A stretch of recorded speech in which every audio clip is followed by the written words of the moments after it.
बिस्मिल्लाहिर्रहमानिर्रहीम अस्सलाम वालेकुम। आज इंशाल्लाह हम मेटाबॉलिज्म से एक और टॉपिक पे बात करेंगे, फैक्टर्स इफेक्टिंग मेटाबॉलिज्म।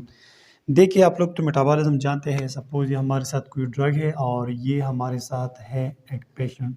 जब ये ड्रग इस पेशेंट को दिया जाता है तो साइट ऑफ एडमिनिस्ट्रेशन से ये ड्रग इस पेशेंट के ब्लड में आ जाता है।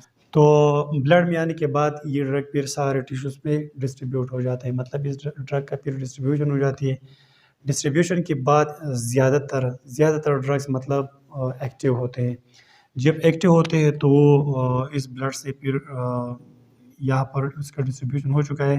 तो जब ये ड्रग आ चुका है टिश्यूज़ में, तो ये ड्रग अपना फंक्शन या जो एक्शन है वो कर देता है। ठीक है, जो काम था, जिस काम के लिए ड्रग आ गया है इस जिस्म में, तो काम भी ये कर चुका है। ज़्यादातर ड्रग्स एक्टिव होते हैं। फिर काम करने के बाद इस ड्रग को मतलब जिस्म से बाहर निकालना भी है।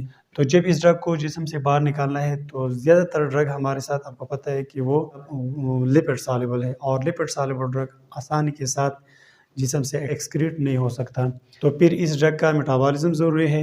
मतलब ये जो लिपिड सॉल्युबल ड्रग है इसको, या मतलब लाइपोफिलिक ड्रग, इस ड्रग को फिर वाटर सॉल्युबल या हाइड्रोफिलिक ड्रग में कन्वर्ट करना होगा। तो फिर ये आसानी के साथ जिस्म से बाहर निकल सकते हैं।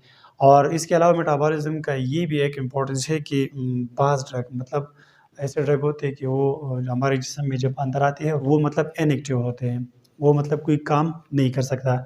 तो काम करने से पहले उसकी मेटाबॉलिज्म होती है एक्टिवेशन के लिए, ताकि वो ड्रग एक्टिव हो जाए और वो अपना काम परफॉर्म करे।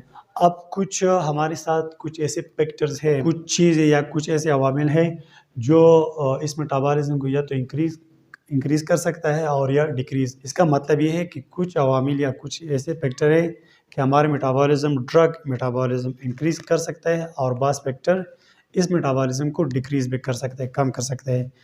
तो इसमें जो मैंने यहाँ पर मतलब 7-8 लिखे, इसमें सबसे पहला है इंड्यूसर। देखिए हमारे साथ जो मेटाबॉलिज्म होता है एंजाइम की मदद से। हमारे जिस्म में अंदर जितने भी रिएक्शन होते हैं उस रिएक्शंस को स्पीड अप करने के लिए या उसको तेज़ करने के लिए एंजाइम चाहिए। तो हमारे साथ सपोज़ ये हमारे साथ एक एंजाइम है, ठीक है, और ये एंजाइम हमारे साथ किसी ड्रग का मेटाबॉलिज्म करता है। सपोज़ ये ड्रग हो गया और ये एंजाइम हो गया, मतलब ये एंजाइम अब इस ड्रग का क्या करेगा, मेटाबॉलिज्म करेगा। तो बाज़ ऐसे इंड्यूसर, मतलब कुछ ऐसे केमिकल या कुछ ऐसी चीज़ें हैं हमारे जिस्म में, वो आके इस एंजाइम की एक्टिविटी मतलब और ज़्यादा कर देती है। जब इस एंजाइम का एक्टिविटी ज़्यादा हो जाती है तो इसका मतलब है कि इस ड्रग का मेटाबॉलिज्म भी तेज़ करेगा। दोबारा बता रहा हूँ कि ये ड्रग है, इस ड्रग का मेटाबॉलिज्म होगा, इस ड्रग का मेटाबॉलिज्म ये एंजाइम करेगा। ये एंजाइम तो मतलब नॉर्मल फंक्शन करेगा, ठीक है। तो बाज़ ऐसी कुछ चीज़ें हैं या कुछ ऐसे केमिकल है कि वो आके और इस एंजाइम का एक्टिविटी और भी बढ़ाए, मतलब और भी एक्टिवेट करे इसको, तो ये ज़्यादा ड्रग का मेटाबॉलिज्म करेगा। तो ऐसे केमिकल, सपोज़ वो हमारे साथ वो ये केमिकल या कोई और ऐसी चीज़ है जो आके इस एंजाइम का एक्टिविटी देगी, एक्टिविटी और मतलब इंक्रीज़ करे, तो डेफिनेटली ये एंजाइम फिर इस ड्रग का मेटाबॉलिज्म तेज़ करेगा। ऐसे बहुत सारे इंड्यूसर हमारे साथ है, ठीक है, एंजाइम इंड्यूसर। इसके अपोजिट फिर है एंजाइम इनहिबिटर। ये इंड्यूसर के अपोजिट है। देखिए मैंने आपसे एंजाइम इंड्यूसर में ये कहा कि कुछ केमिकल हैं जो एंजाइम की एक्टिविटी इंक्रीज़ कर देता है, और कुछ चीज़ें या कुछ केमिकल ऐसे है हमारे साथ जो वो आके इस एंजाइम की एक्टिविटी को डिक्रीज़ कर देता है। सपोज़ ये कुछ केमिकल या कुछ चीज़ें हैं, ये आके इस एंजाइम की एक्टिविटी को कम कर देता है, डिक्रीज़ कर देता है। तो फिर ये इस ड्रग का मतलब मेटाबॉलिज्म भी नहीं कर सकेगा। मैंने तो आपसे पहले भी कहा कि ड्रग का मेटाबॉलिज्म एंजाइम करता है। जब एंजाइम मतलब आप किसी केमिकल या किसी चीज़ या किसी इन्हिबिटर की वजह से उसकी कारकर्दगी कम होगी, तो फिर डेफिनेटली इस ड्रग का मेटाबॉलिज्म कम होगा या बिल्कुल नहीं होगा।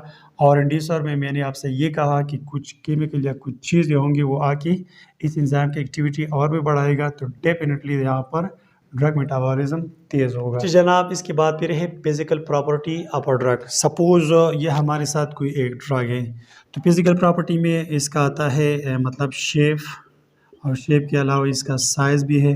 साइज़ के साथ-साथ मतलब इसका फ्लूरिटी भी हम देखते हैं, फ्लूरिटी आया ये ड्रग लिपोफिलिक है या हाइड्रोफिलिक है। तो डिफरेंट प्रॉपर्टी है, डिफरेंट फिज़िकल प्रॉपर्टी है जैसे कि शेप, साइज़, फ्लूरिटी, लिपोफिलिक या हाइड्रोफिलिक, ये भी मतलब असर कर सकता है मेटाबॉलिज्म पे। अच्छा, इसके बाद फिर है एनवायरमेंटल फैक्टर। एनवायरमेंटल फैक्टर का मतलब ये है कि सपोज़ ये हमारे साथ ये पेशेंट है और ये हमारे साथ किसी एक एनवायरनमेंट में रहता है।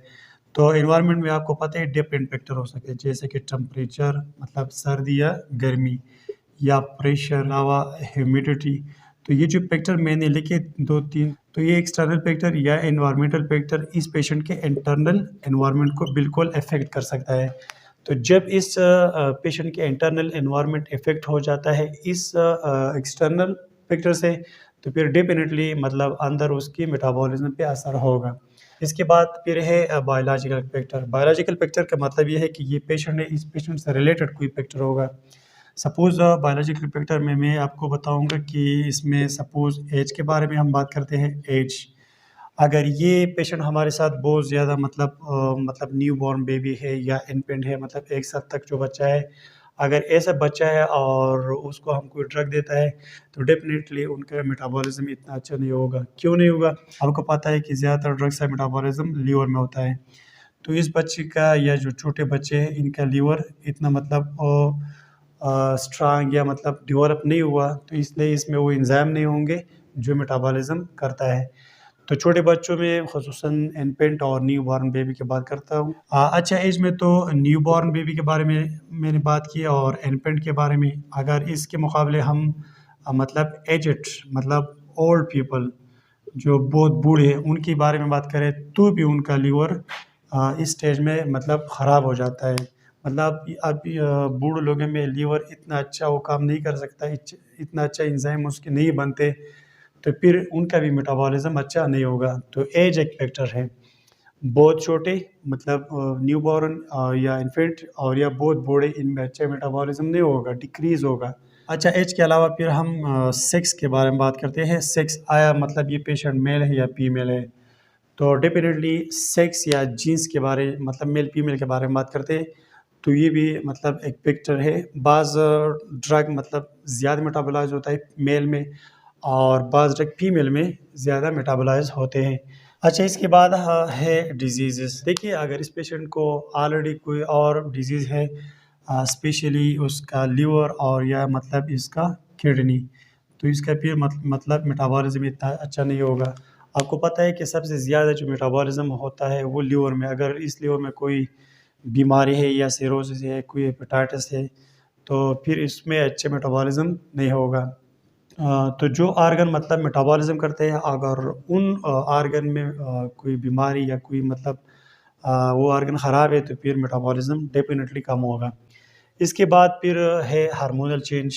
देखिए, सपोज़ मैं प्रेगनेंसी के बारे में बात करता हूँ, तो जब किसी फीमेल को प्रेगनेंसी है मतलब उसके पेट पे बच्चे हैं, तो उसमें हार्मोनल चेंजेस बहुत ज़्यादा आ सकते हैं। तो भी मतलब वो मेटाबॉलिज़्म पे बहुत ज़्यादा असर होगा। हार्मोनल चेंज में डिफ़रेंस की वजह से मेटाबॉलिज़्म में फ़र्क आ सकता है कम ज़्यादा। इसके अलावा फिर आखिर में है जेनेटिक्स। इस जेनेटिक्स के बारे में मैंने आपसे पहले एक छोटा-सा शॉर्ट सा टॉपिक किया था कि जेनेटिक्स का मतलब क्या है। जेनेटिक्स का मतलब ये है कि सपोज़ ये हमारे साथ एक बंदा है और ये दूसरा बंदा है। ये सपोज़ बंदा ए हो गया और ये मतलब बी। मतलब इस पेशेंट या इस बंदे का भी अपना एक डीएनए है, ठीक है? डीएनए, और इस डीएनए में मतलब जीन्स होते हैं। इसी तरह इस पेशेंट की भी अपना एक डीएनए है और इसमें मतलब जीन होंगे। तो इन दोनों का जो जीन है या मतलब डीएनए है, ये एक दूसरे से बिल्कुल मुख्तलिफ है, बदल है। जब मुख्तलिफ या बदल है तो ज़रूरी नहीं है कि हर ड्रग द सेम रिज़ल्ट देगा। सपोज़ ये हमारे साथ कोई ड्रग है, ठीक है? तो ज़रूरी नहीं है कि ये ड्रग इस एक पेशेंट पे जो असर करता है वो इस बी पे बी करे, ऐसा ज़रूरी नहीं है, क्योंकि उन दोनों का डीएनए एक दूसरे से बदल है। इसके अलावा एक और है मतलब डोज़ेज। डोज़ेज मतलब डोज़ेज का मतलब ये है कि कितना ड्रग मिला है पेशेंट को, ज़्यादा है, नॉर्मल है या कम है, तो भी मतलब मेटाबॉलिज़्म इफ़ेक्ट हो सकता है। और इसके अलावा एक और है डाइट, खुराक, ठीक है? खुराक, देखिए ख़ुसूसी मैं प्रोटीन की बात कर रहा हूँ। तो मैंने पिछले लेक्चर में आपको एक ग्लाइसिन के बारे में बात की। ग्लाइसिन हमारे साथ एक अमाइनो एसिड है। तो अगर कोई बंदा प्रोटीन नहीं खाता, तो जब प्रोटीन नहीं खाता तो उसको फिर ये ग्लाइसिन उसके जिस्म में मतलब कम हो गया, नहीं होगा। जब नहीं होगा तो बाज़ ड्रग के लिए मतलब उसको फेज़ 2 में मैंने आपको बताया था ड्रग मेटाबॉलिज़्म फेज़ 2 में, तो बाज़ ड्रग के साथ ग्लाइसिन मिलता है, ग्लाइसिन, और इस उससे कोई और चीज़ बनेगा और जिस्म से बाहर निकलेगा। तो जब कोई प्रोटीन नहीं खाता मतलब उसमें प्रोटीन की डिफिशियंसी है, तो ये ग्लाइसिन वगैरह नहीं होगा, तो फिर कोई किसी ड्रग का मेटाबॉलिज़्म फिर नहीं होगा, क्योंकि बाज़ ड्रग के साथ ग्लाइसिन मिलता है और कोई चीज़ बना के जिस्म से एक्सक्रीट होता है। कुछ ड्रग के साथ ग्लाइसिन कंजुगेट होके जिस्म से बाहर निकल जाता है, और ये ग्लाइसिन मतलब हमें प्रोटीन से मिलता है। प्रोटीन की मतलब जब तोड़-फोड़ होती है तो ये भी हमें मिलता है। तो उम्मीद करता हूँ आपको ये टॉपिक समझ आ गया होगा। इंशाल्लाह फिर मुलाकात करेंगे। Thank you. अल्लाह हाफ़िज़।